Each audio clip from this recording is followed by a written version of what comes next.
I've been asked 3 times now to write this down properly. The first time I told the debrief officer it was complicated and I needed a few days. The second time I said I wasn't sure anyone would believe me anyway, so what was the point?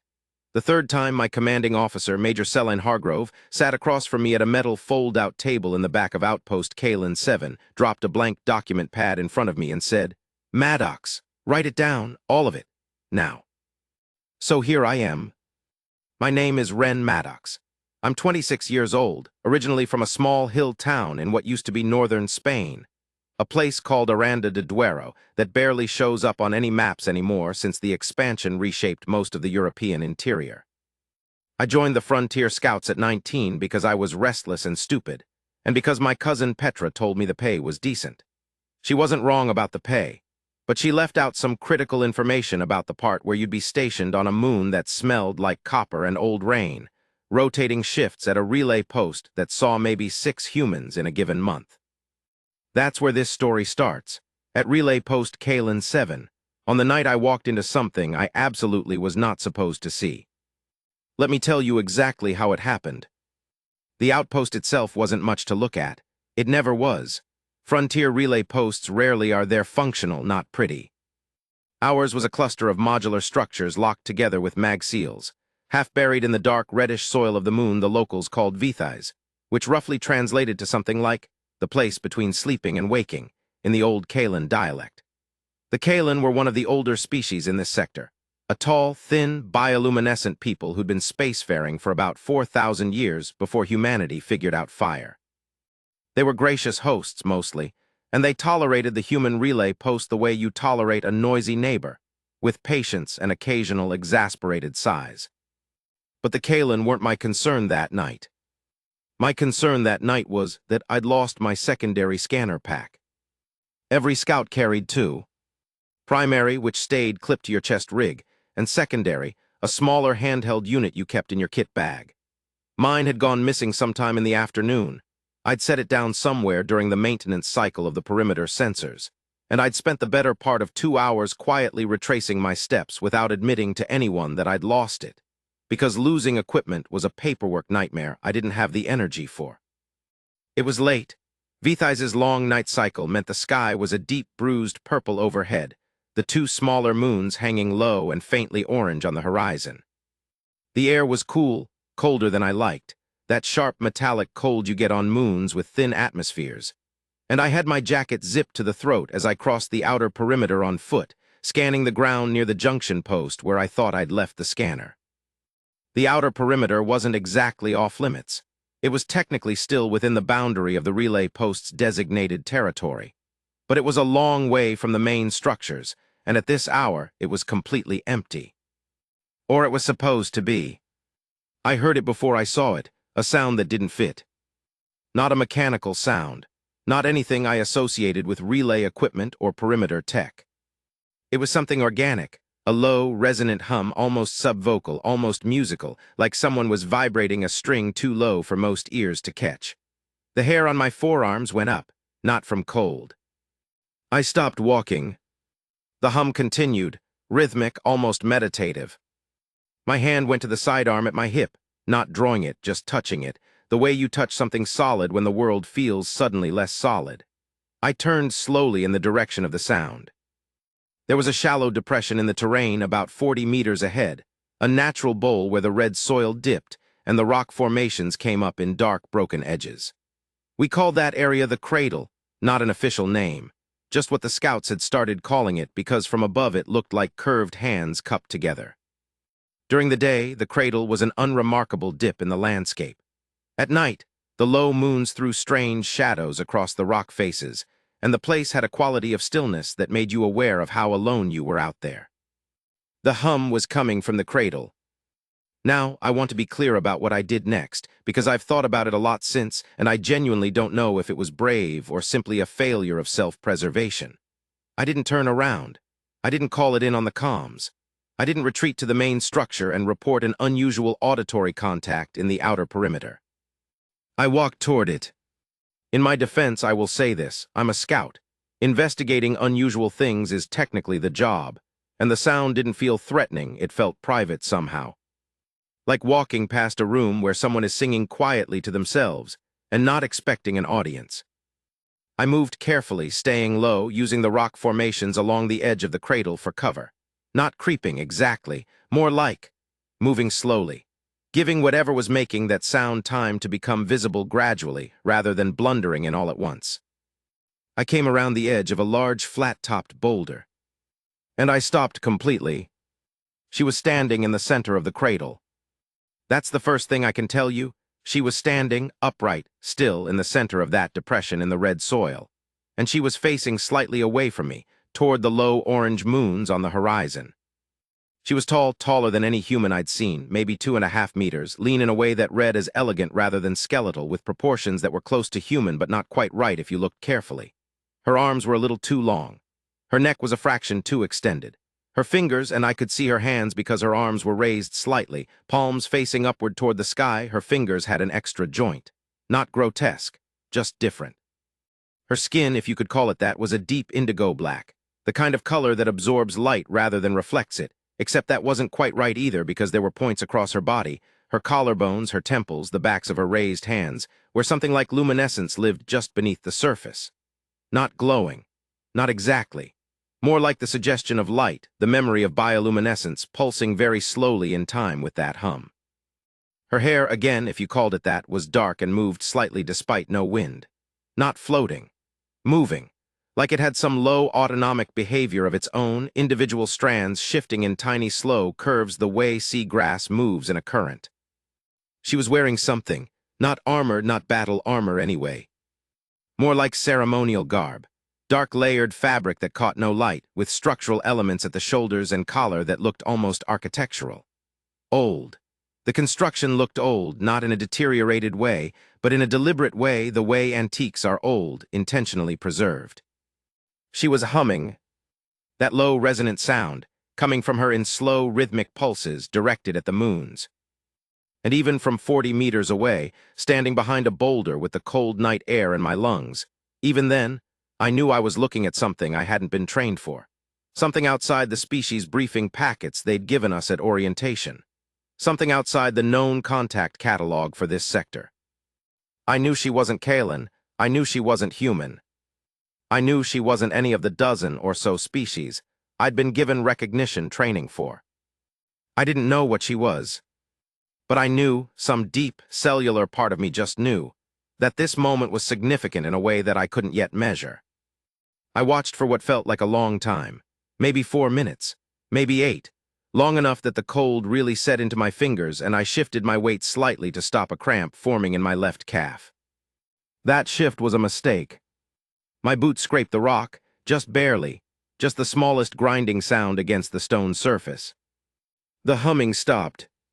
The silence that came after it was absolute in a way that silence rarely is. Like the sound hadn't just stopped but had been removed, cleanly and completely, and the absence of it left a hole in the air. She turned. Not slowly, not gradually. She turned with a speed that wasn't violent but wasn't natural either. Not the speed of a startled person turning to look, but the speed of something that processes threat information faster than the signal could travel from her ear to her brain. Fluid and immediate and precise. And she looked directly at me. Directly, not in the direction of the sound. Directly at me, at the exact point behind the boulder where I was standing. Like she had already known I was there before I made the sound, and the sound just gave her permission to look. Her eyes were, I'm going to describe them as best I can, and I want to be clear that I'm not being dramatic when I tell you they were unlike anything I'd seen in 4 years of frontier service. They were large, proportionally large for her face, taking up more of the eye socket than human eyes do. The irises were a very dark red, almost maroon, but with a quality of depth that made them look layered, like there were multiple levels of pigment at different depths behind the surface. And they reflected the moonlight in a way that eyes shouldn't, not the way a camera reflects light, but the way a mirror catches light, gathering it, holding it. She was beautiful. That's the honest thing to say. Not beautiful in a comfortable way, not beautiful in the way that makes you want to stay. Beautiful in the way of something that exists at the edge of your understanding of what beauty can be. And looking at it requires a kind of readjustment that takes your breath away and not in a pleasant sense. And she was furious. That was the other honest thing to say. The fury on her face was immediate and unmistakable, the way fury is when it's real and not performed, not the hot rage of someone who's surprised and panicking. The cold, precise fury of someone who has been violated in a very specific way and knows exactly what that means. She looked at me for 3 full seconds without moving. Then she spoke. The language wasn't anything I had. Not in the 6 contact language primers I'd gone through during training, not in the supplementary dialect packs I'd downloaded in my 2nd year out here. It was something older, structured differently. The consonants came from places in the throat that humans don't use for speech, and the vowel sounds had a harmonic quality, like each syllable carried its own overtone. But the meaning wasn't ambiguous. I'd been in enough first contact adjacent situations, spoken to enough non-human people in languages I didn't share, to know when meaning was being conveyed regardless of vocabulary. She was telling me I should not be here. She was telling me I had made a profound error. And she was asking, or maybe demanding, something. A word she repeated twice, with an emphasis that shifted on the 2nd repetition in a way that felt like escalation.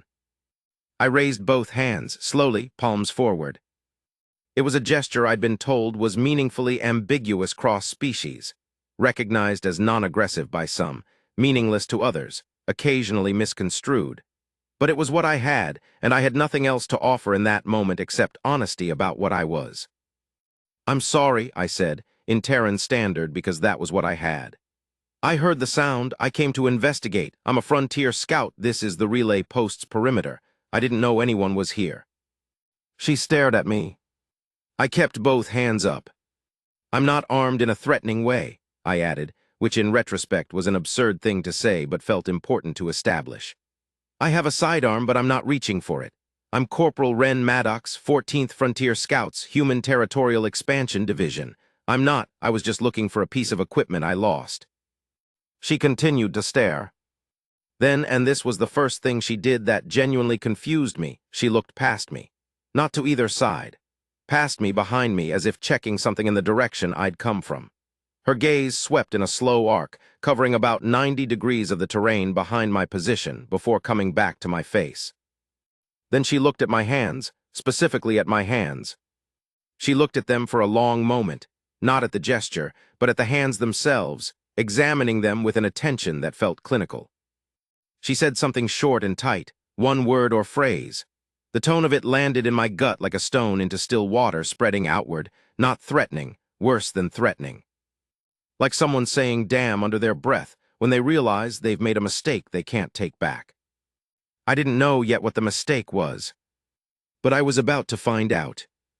She moved, not toward me, not yet, but she lowered her hands from the raised position they'd been in during the ritual, or ceremony, or prayer, or whatever I'd interrupted.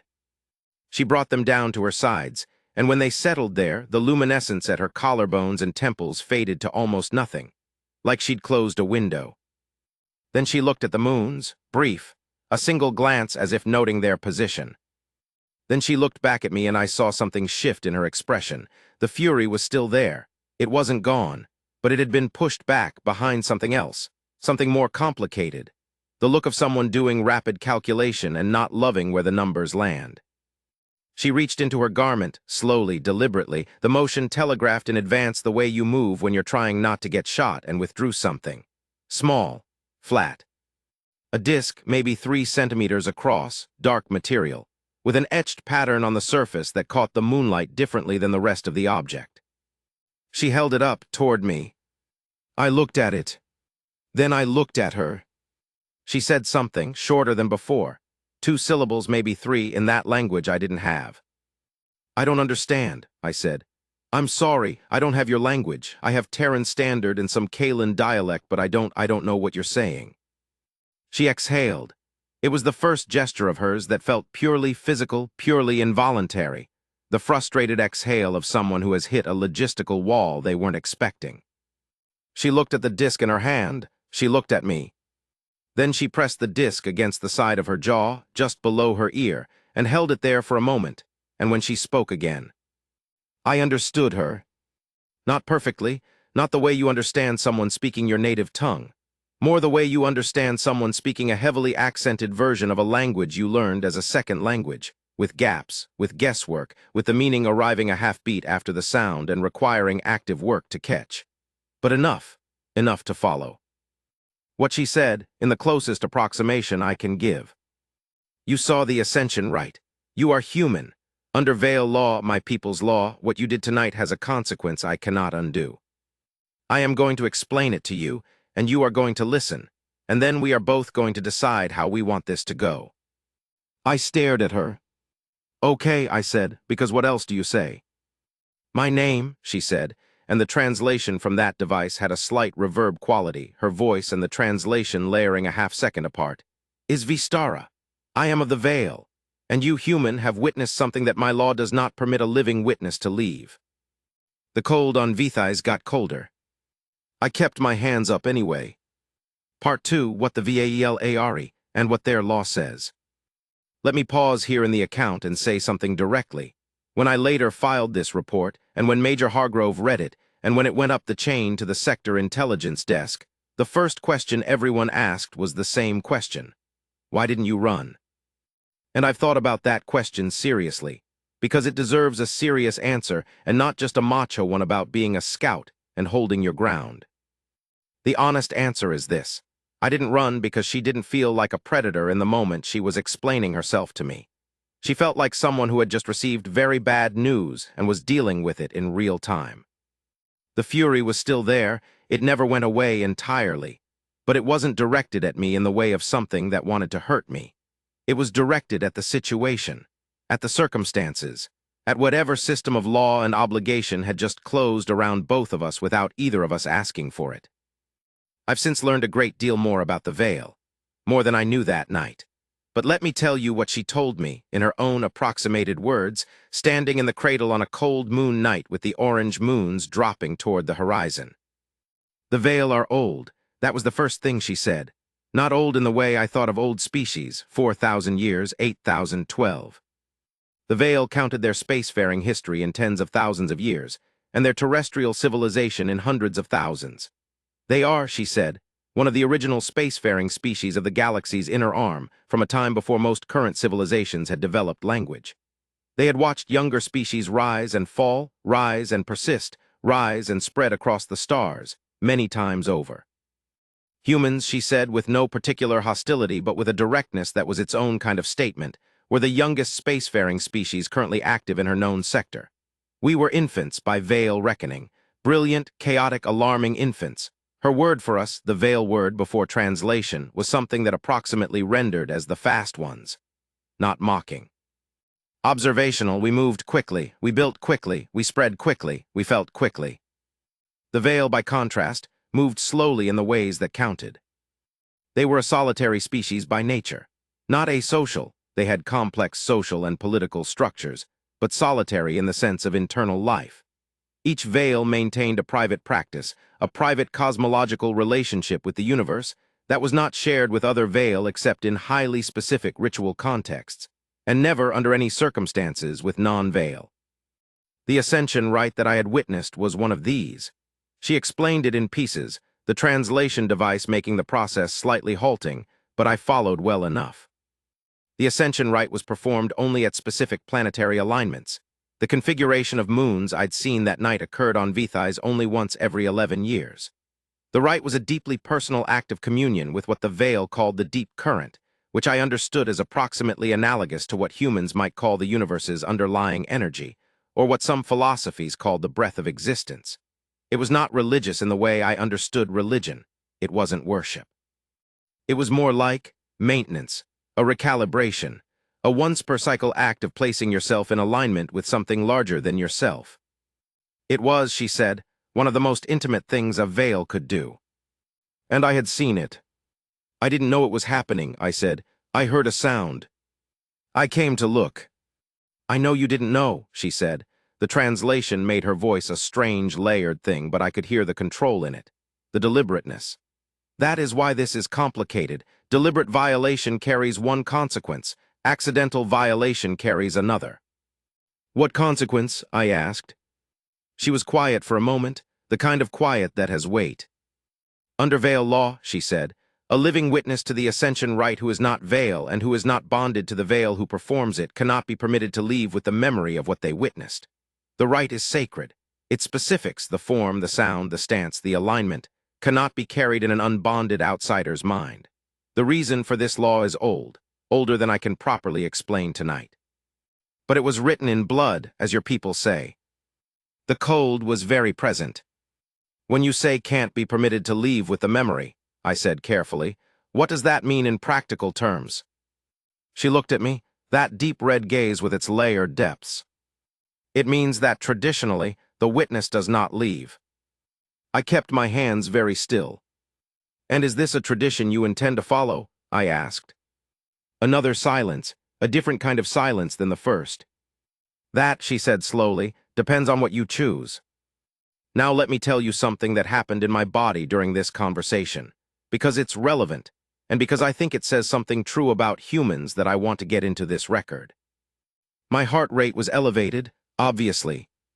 The cold was doing nothing to stop the sweat at the back of my neck. My hand was still hovering near my sidearm, not on it but near it, and some quiet part of my brain was running calculations it didn't share with the rest of me, distance between us, likely speed given what I'd already seen, terrain between me and the nearest perimeter sensor. But I was also listening. I was genuinely, actively listening to her, not just for threats and exit windows. Listening to what she was telling me the way you listen when someone is explaining something that matters. And I think that listening, that very human instinct to lean in when someone starts explaining their world, is probably what changed the shape of the next several hours. Because she noticed I was listening. I saw it in her face not softening exactly. The fury and the complication were still there. But something registered, some signal went through that extraordinary face that said, this one is paying attention. And so she kept explaining. The law, she said, was written in the time of the fracture. That is what my people call a period in our history when the veil nearly destroyed ourselves. Not through warfare, not through the kind of warfare your people understand. Through revelation. Through the systematic, deliberate exposure of sacred practices to species who were not prepared for what they contained. She paused. The translation device did something interesting when she paused. It didn't fill the silence with static. It just held it, which I appreciated. When the veil rites are witnessed by an unprepared mind, she continued, the contents, the sound, the form, the energy do not simply sit quietly in that mind. They propagate. They change the witness, sometimes in small ways, sometimes in ways that fracture the witness's sense of themselves. We learned this during the fracture. We watched species break from what they'd seen without understanding. We watched our own people blamed for the damage. That's why the law says the witness can't leave, I said. The original law was blunt, she said, written by people in grief and guilt. Later scholars refined it. The current law has more texture. Tell me the texture, I said. She looked at me for a long moment. There are 3 outcomes permitted under current veil law when a non-veil witnesses a private right. First, and this is the original provision, the witness does not survive the encounter. This is permitted but not required. It is considered a last resort and is treated with great moral seriousness among the veil. No one takes a life without carrying the weight of it. That's one, I said. Second, the memory is removed.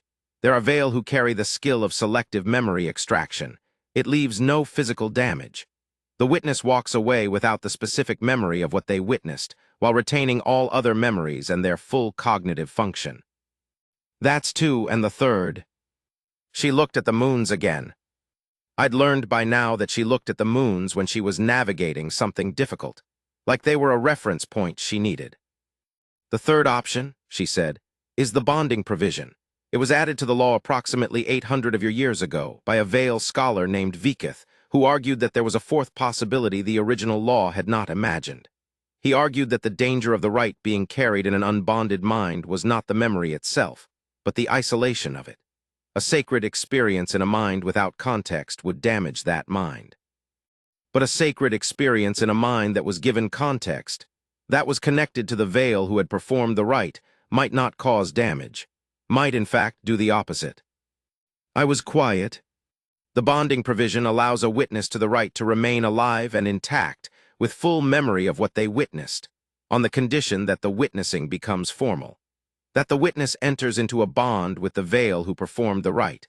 that the memory is held not in isolation, but in connection. The moons were very low on the horizon now. "What does the bond involve?" I asked. "It is not simple," she said. "And I want to be clear, I am telling you this not because I believe it is the obvious choice. I am telling you because you have a right to know your options. I am bound by Vale law to present them honestly and without coercion." "I understand," I said. And I did understand. I understood that she was furious I'd been there. I understood that she hadn't chosen this. I understood that she was telling me my options not because she wanted to, but because her law required her to. I understood all of this, and I also understood that the first option she described was the one that let me die here quietly on this cold moon, and I was naturally motivated to understand the others very well. "Tell me about the bond," I said. That was the first thing that surprised me beyond the situation itself. This tall, luminescent, ancient species woman simply folded herself down onto the red soil of the cradle and sat, cross-legged, the dark fabric of her ceremonial garment pooling around her, and looked up at me with those layered red eyes. "Sit down, human," she said. "This will take some time to explain, and I'm not going to speak upward at you." I sat down. I left maybe 4 meters between us, which felt like an appropriate social distance for a conversation happening between 2 people who had very recently been standing with the implicit possibility of one of them killing the other. She didn't comment on the distance. The moons continued their slow descent. "The bond is called Vithari," she said. "It has no precise equivalent in any younger species concept that I know of. Your translator will give you a rough rendering, something like witness together or shared seeing, but those are approximations." "What does it actually involve?" I asked. "It begins with an agreement, verbal, in the presence of the moons which serve as witness under Vale law. The bonded parties agree that the memory of the right is shared between them, that neither holds it alone. This has a practical component and a metaphysical one." "Tell me the practical one first," I said. A very small thing happened at the corner of her mouth. Not a smile, an acknowledgement, like she'd registered that I'd asked in a sensible order. "Practically, the Vale who performed the rite is responsible for the well-being of the witness for the duration of the bond. This means that if the memory of the rite causes any disruption to the witness's functioning, the Vale must address it. It also means the witness has a formal standing in Vale law. They are recognized, named, protected under the same provisions that protect Vale citizens when traveling in Vale-claimed space." "That's significant," I said, because it was. Vale-claimed space covered significant territory in this sector, territory that human scouts moved through regularly and not always with comfortable legal footing. "It is significant," she agreed. "For both parties, the Vale who enters the bond also carries an obligation to the bond, to the witness, and to the law that created this provision. Breaking the bond unilaterally is a serious violation of Vale law. It is not done lightly." "And the metaphysical component?" I asked. She was quiet again. The moons. Her eyes moved to the moons and stayed there for a moment. "The metaphysical component is more difficult to explain. When the Vithari is formed, the memory is not simply shared in the legal sense. It is harmonized. What you witnessed tonight, the specific resonance of the ascension rite, the sound and the form and the light, those elements exist in your memory now in a raw state. Without context, without the Vale framework that gives them meaning, they will, over time, exert a pressure on your cognition that you will not be able to understand or identify. You may not even notice it for years, but it will be there." "I process that. Like a frequency I can't hear, but it's still affecting me," I said. She looked at me, that slight thing at the corner of her mouth again. "That is a better analogy than most species offer. Yes. Precisely like that. And the bond addresses that. The bond creates a channel, a framework through which the memory is held. You will still have it, every detail of what you witnessed tonight you will keep. But it will be held in context, in connection, and the pressure will not build." "How long does the bond last?" I asked. This was the question that changed the temperature of the conversation. She didn't answer immediately. She looked at the red soil between us, at a spot between her crossed legs, and I watched the slow, faint pulse of light at her temples and collarbone, that deep internal glow that had looked like a ceremony and now looked more like a heartbeat. "Vithari," she said, "has no formal dissolution clause. It was designed as a permanent arrangement." I took that in. Permanent, I said. Yes. Like permanent, not a long-term contract, not 70 years and reassess, permanent. The law was written in a time when the Vale expected that permanence was meaningful, she said. When a bond was formed, it was expected to last lifetimes. Multiple lifetimes in some cases, because Vale live considerably longer than most species. How long do Vale live? I asked. I am 943 of your years old, she said. I looked at her for a moment. Okay, I said, that's a number. Yes. And what does permanent mean for someone who's 26? She met my eyes directly. It means the bond lasts your natural lifespan. For you, perhaps another 60 or 70 years, depending on the quality of your medical access. For me, it is a smaller portion of my timeline than it is of yours. I am aware of the asymmetry. Are you? I said, not aggressively, genuinely asking.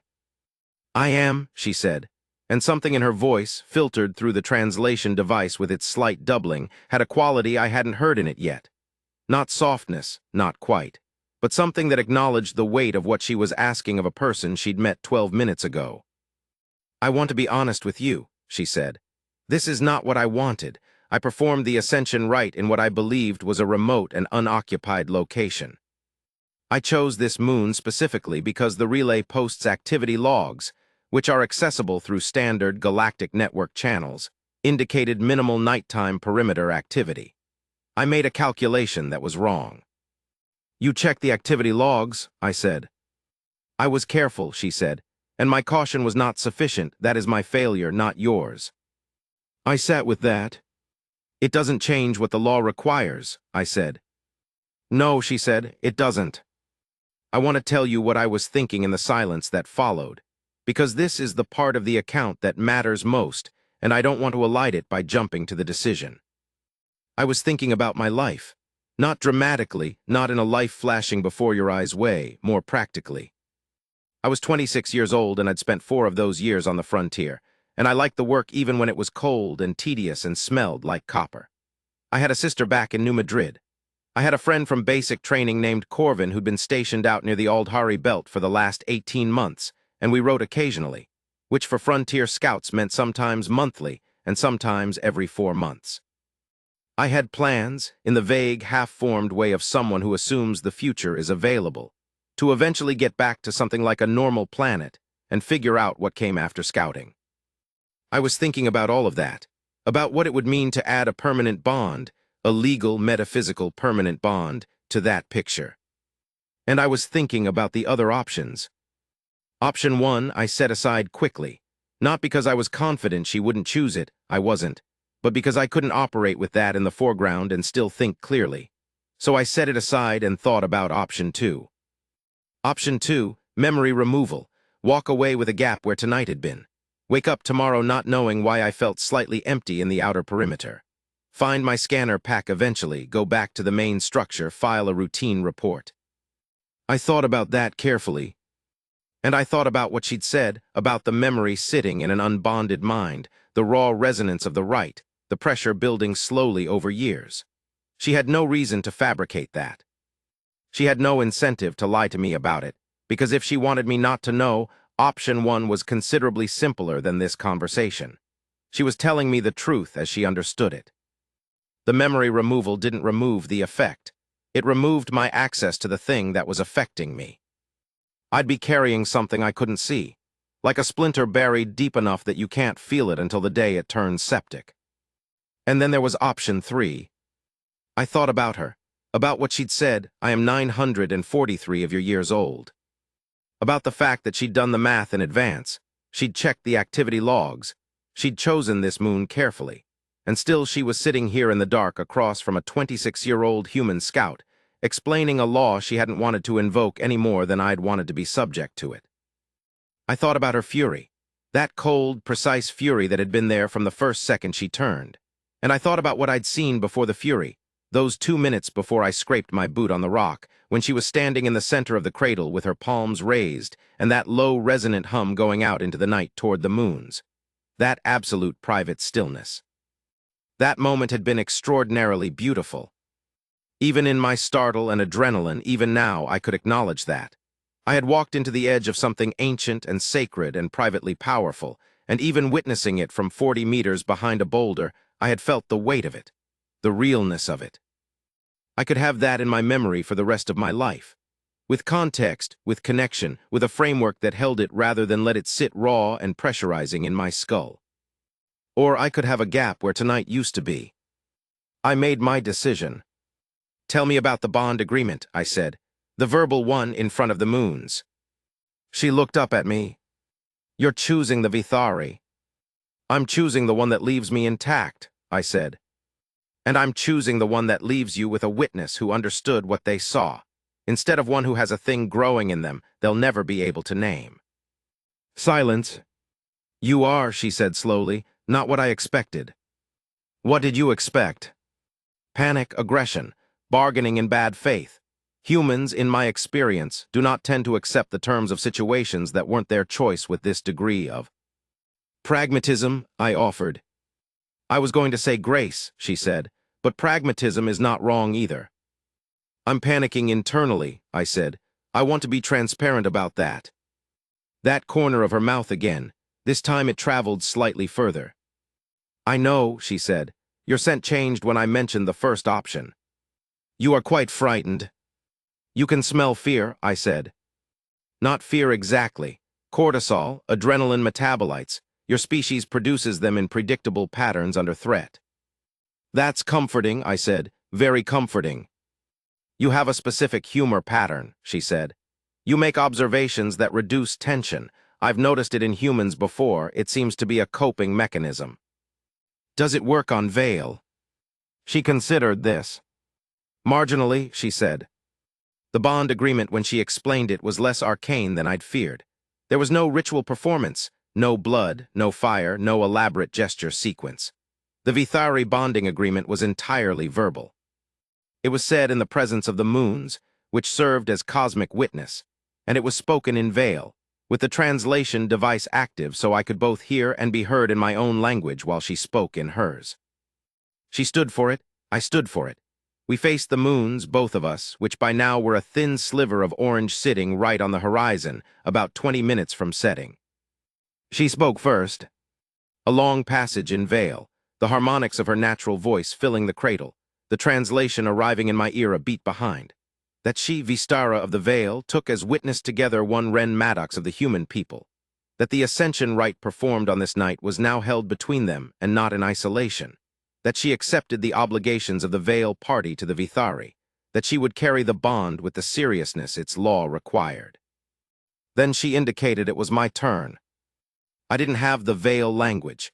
The translation device could carry her words into my comprehension, but it couldn't carry my words into Vale. I spoke in Terran Standard, which felt inadequate and was probably grammatically preposterous under the terms of the ancient law. But she'd already told me the device would render intent clearly enough. I said, "I, Ren Maddox, Corporal 14th Frontier Scouts, accept the Vithari. I accept that the memory of tonight is mine to hold and not to lose. I accept the bond with Vistara of the Vale, and I'll carry it with the seriousness it deserves." A pause. Then I added, "For whatever that's worth from a 26-year-old human who was just looking for a piece of lost equipment." The moon set. Vistara made a sound that I did not have cultural context for, a short exhale through her nose, barely audible, that the translation device did not render into words. But something about it, in the sudden moonless dark of the cradle, felt like it might be the Vale equivalent of a surprised, helpless, and reluctant laugh. Part 4, the morning after, and what changed between US. The moons were gone. The larger moon of Vithais, what we called the main moon, the one that threw the real light, was still up, and it turned the landscape from deep shadow to a kind of pale, ambient silver. We stood in the cradle in the silence after the bond was made, and neither of us said anything for a long moment. Then Vistara looked at me with those layered red eyes, and the fury, that cold, precise fury I'd seen in the first second she turned, had changed. It wasn't gone, but it was different. Changed in composition, like a substance heated and cooled to a new configuration. "The bond is made," she said. "Under Vale law we are now Vithari, witnessed together." "Yes," I said. This changes certain things, she said. I want to be clear about what it changes and what it doesn't. Pleased, I said. It doesn't change the fact that I'm furious, she said, with a directness that was almost refreshing. I performed the rite in what I believed was a private location. I was wrong. My ceremony was witnessed. I have spent the better part of this night dealing with consequences I didn't choose. I understand, I said. However, she continued, it changes the fact that my law required me to either harm you or bond with you. I did not want to harm you. You are one person who made an accidental navigation error, and who, when presented with a genuinely difficult set of choices, responded with more clarity and less hysteria than I had reason to expect. Thank you, I said, I think. The bond also changes my legal obligations toward you. Under Vale law, you have standing now. If you travel into Vale-recognized space, invoke the Vithari. Give my name. You will be recognized. How does that work practically? I asked. You say, I am Vithari to Vistara of the line of Keith, witnessed on Vithais, Cycle 9, Terran year 2387. That will be sufficient. I committed it to memory. Not difficult. The specifics of tonight, she'd told me, wouldn't be leaving me anyway. There is one more thing, she said. The bond has a component I have not yet fully explained, because it seemed premature to explain it before the agreement was made. I looked at her carefully. Okay. The harmonization I mentioned, the framework through which the memory is held, is not automatic. It requires one more thing, a transfer of context. Specifically, I need to give you some portion of what the rite meant from inside the Vale framework. Not the full theological architecture that would take years, and I'm not a teacher in any case, but enough that the memory has shape around it. How do you do that? I asked. I'm going to need you to hold still, she said, and not panic. She moved toward me. I held still. She stopped when she was about an arm's length away, which at her arm length was a meter, and she looked at me with that layered red gaze, and then she raised one long-fingered hand and placed it, very carefully, against the side of my temple. Her hand was cool, not cold, not the cold of the air. A different quality of cool, like still water or polished stone. Her fingertips were precise in their placement, and the extra joint meant her hand curved around the side of my head in a geometry that was different from a human hand but not uncomfortable. Then something happened. I'm going to try to describe it, and I want to be clear up front that language is inadequate to this task, and I'm going to do the best I can with what I have. It wasn't vision, it wasn't sound.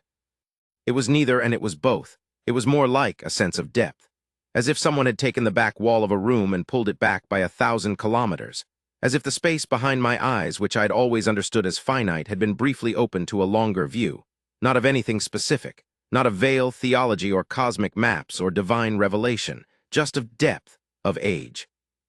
Of something that had been going on for a very, very long time before I arrived in it, and would go on for a very long time after. The sound of the rite I'd heard, that low resonant hum, I heard it again, but differently. Before, I'd heard it as a sound, a beautiful and strange sound from a beautiful and strange source. Now I heard it as a word. A very long word, spoken very slowly over a very long time, meaning something that didn't have a Terran standard translation, but that landed in me as approximately, I am here. I have always been here. This is what being here feels like. I exhaled. She lifted her hand. I became aware that I was sitting down. At some point during whatever that was, I'd sat, without noticing, without falling. Just sat, as if my body had known before my mind did that standing wasn't the right posture for that moment. Vistara looked down at me. She wasn't kneeling. She was standing, and her height in that position was considerable, and her expression was watching, not clinical, not removed, watching with the attention of someone who cares about the outcome of what they're looking at. That was the context, I said. A fragment of it, she said. Enough. It was enough, I said. I meant it. She sat down then, a few feet from me, and we were both just sitting in the cradle for a while, the larger moon doing its pale silver work on the red landscape, the temperature dropping further, and neither of us talking. After a while, I said, how did you end up on this moon? Vithais is one of the few moons in this sector with the correct alignment for the ascension rite tonight. The 11-year cycle requires a specific configuration of bodies. Vithais provides it.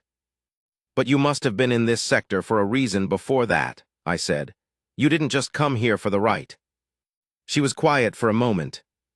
I am passing through, she said. I am in transit between Vale territory and the outer edge of explored space.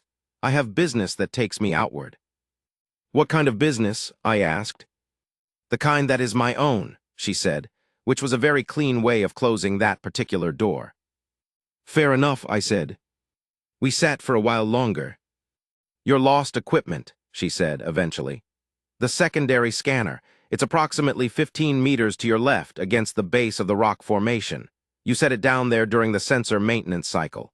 It slid behind the lower shelf of stone. I looked at her. I was here before you arrived, she said. I saw where you set it. You watched me lose my scanner, I said. I watched you work for approximately 2 hours and then leave without realizing you'd left something behind. Yes. That is slightly mortifying, I said. You are competent at the technical aspects of your work, she said. You simply lose equipment occasionally. It's a human trait. I've observed it in many of your people. We're very good at losing things, I agreed. I got up and walked to the rock formation she'd indicated, ran my hand along the lower shelf of stone, found the scanner pack tucked against the back edge, almost invisible against the dark rock. I held it up. From across the cradle, she watched me find it. Good, she said. Now you can go back to your post without anyone knowing you were gone this long. I do still need to report this contact, I said. I'm a scout. Unregistered species contact is a mandatory report. I know, she said. Report what you must. Under Vale interstellar law, the Vithari is a recognized legal status.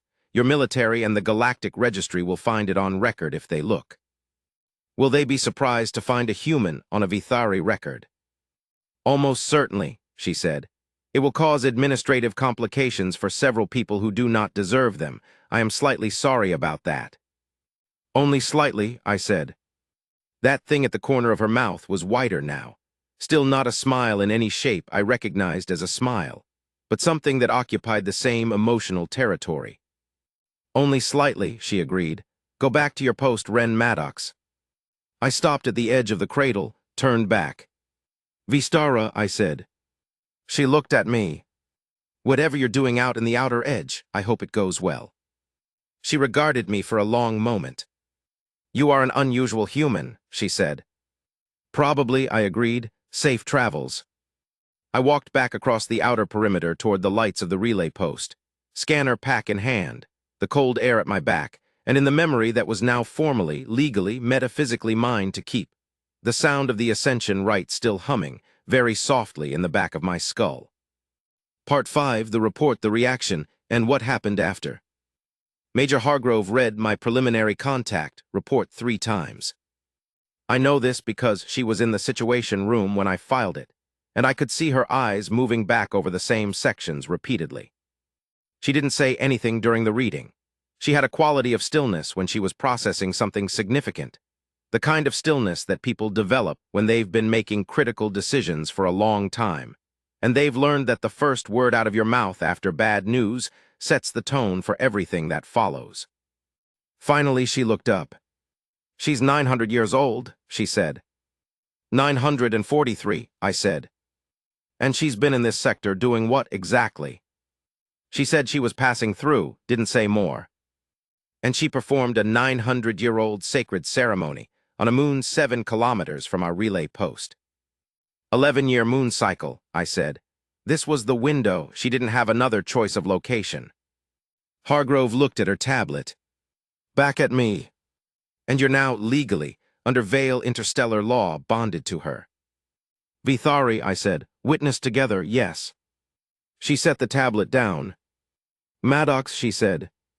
Yes, Major. You went out to find a scanner pack. Yes, Major. You came back with a scanner pack. Yes, Major. And a permanent metaphysical bond with a 900-year-old alien. I thought about it. I did find the scanner pack, I said. Hargrove looked at me with the expression of someone who has been commanding frontier scouts for 15 years and has believed, incorrectly, that they had seen the full range of what frontier scouts could manage to get themselves into. Then she picked up the tablet again and began making notes. "I'm going to need sector intelligence on this," she said. "I'm going to need legal to look at the Veil Treaty provisions. I'm going to need the Galactic Registry to confirm the Vithari on record." "I can give you her full designation for the registry search," I said. "You can also give me the full contact debrief in writing starting now." She slid the document pad across the table. "All of it. Don't skip anything because it seems embarrassing." "The embarrassing parts are mostly about losing the scanner," I said. "Write them anyway." And so I wrote it. The Galactic Registry confirmed the Vithari within 72 hours. It was, apparently, the first human entry in the Vithari Bond records. The records went back several thousand years and included members of 11 other species, but humans were too new a spacefaring civilization for any of them to have ended up in a Veil sacred ceremony before.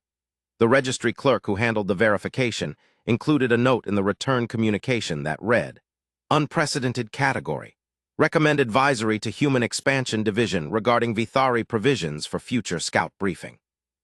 Major Hargrove forwarded that recommendation up the chain with her own endorsement. Sector Intelligence was interested in Vistara, not in a threatening way, in the way that intelligent people are interested in anything new and significant in their sector. They wanted a physical description, which I provided. They wanted a heading from her last observed position, which I couldn't give them because I hadn't watched her leave. They wanted a best estimate of her stated mission, which I also couldn't give them beyond something in the outer edge, nature unspecified. What I could give them was the designation she'd told me for invoking the Vithari. "I am Vithari to Vistara of the line of Keith, witnessed on Vithais, Cycle 9, Terran year 2387. That went into the Galactic Scout Registry as a verified contact record.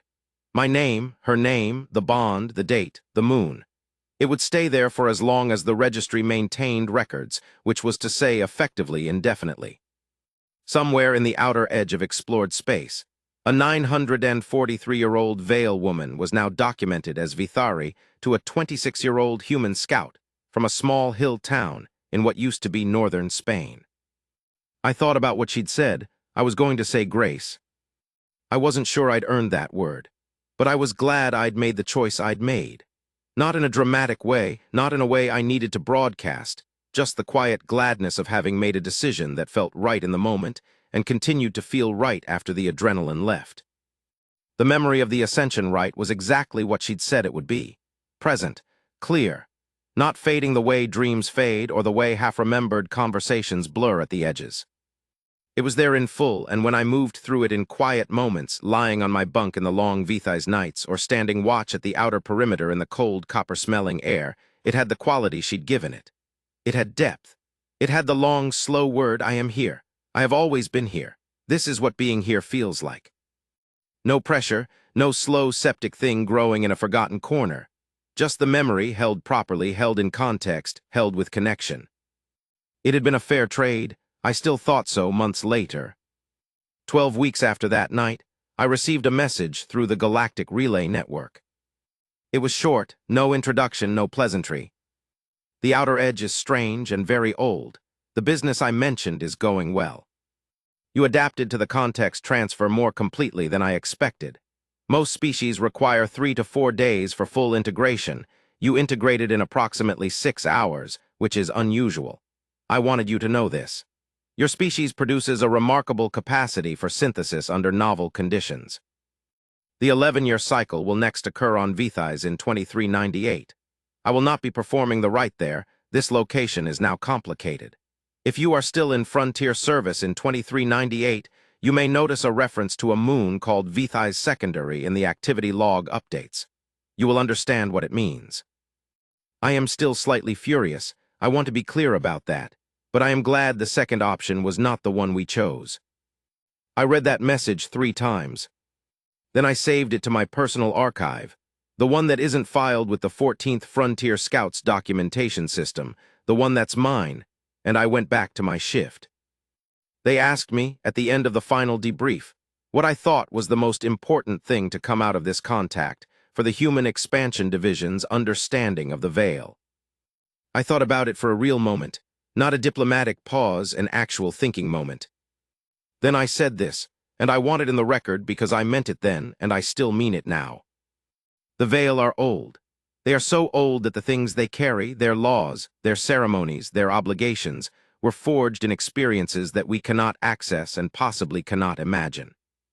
Their law about the ascension rite was written in grief, by people who'd watched other species break from encountering something too sacred and too strange for an unprepared mind. That law is blunt at its oldest layer and refined at its newer edges, and the refinement took 800 years, and a scholar named Viketh who believed there was a better way than the original provision. 800 years to find the more humane option. And when I stumbled into that law accidentally on a cold moon night while looking for a piece of lost equipment, the Veil woman who was subject to it was furious. Completely, justifiably, non-negotiably furious. And she told me so. She didn't hide it. She didn't perform calm she didn't feel. She was furious and she said so, and then she presented my options honestly and without coercion because her law required her to. That's the thing I want on record. Not the Vithari bond, not the strange and beautiful experience of the context transfer, not the scan of the memory of the rite that I'll carry for the rest of my life. The thing I want on record is this: she was furious, and she was still fair. She was bound by a law that gave her the option of a very clean and simple resolution, option 1, end of problem. And she found the option that was harder and more complicated, and that required a genuine effort from both of us. That's not a small thing. For species that are 900 years old, or 9,000, or 90,000, I think we assume, we younger spacefaring people, that the ancients have it figured out, that their ethics are settled, that their wisdom is complete. And sometimes we're intimidated by that, or resentful of it, or we assume the age means the rigid part. Vistara was 943 years old. She was also in a situation she hadn't chosen, dealing with a problem she hadn't wanted, and making decisions under her law's requirement about a species she had limited data on. And she chose the hardest option, the one that required her to trust that a 26-year-old human scout from a small Spanish hill town would be capable of handling what she offered. She was furious when she made that choice. She made it anyway. I think that says something about the Veil. I think it also says something about what law is supposed to do when it's working correctly, not remove the difficult choices, but ensure that the difficult choices stay available, that the humane option doesn't get abolished because it's harder. I don't know if I'll ever encounter Vistara again. The frontier is large, and the Veil don't keep predictable schedules by any standard I have access to. Maybe in 2398, if I'm still in service, I'll see that reference in an activity log on a moon called Vithai Secondary. Maybe I won't. But I have the memory, the whole clear, properly held memory. The sound of the ascension right in the cold air of a crater on a small red moon. A tall woman with indigo skin raising her palms toward the orange moons. That low, resonant hum going out into the deep current of the universe like a single perfect note in a song that's been playing for 100,000 years. I am here, I have always been here. This is what being here feels like. Humans are fast. We move fast, build fast, spread fast, feel fast. We're infants by most reckonings. We've been in space for not quite 200 years, and we're already out here on cold moons looking for lost equipment in the dark, and accidentally stumbling into the sacred ceremonies of 900-year-old beings from the inner arm. But maybe that's not entirely the tragedy it sounds like. Maybe the fast ones are supposed to stumble into things,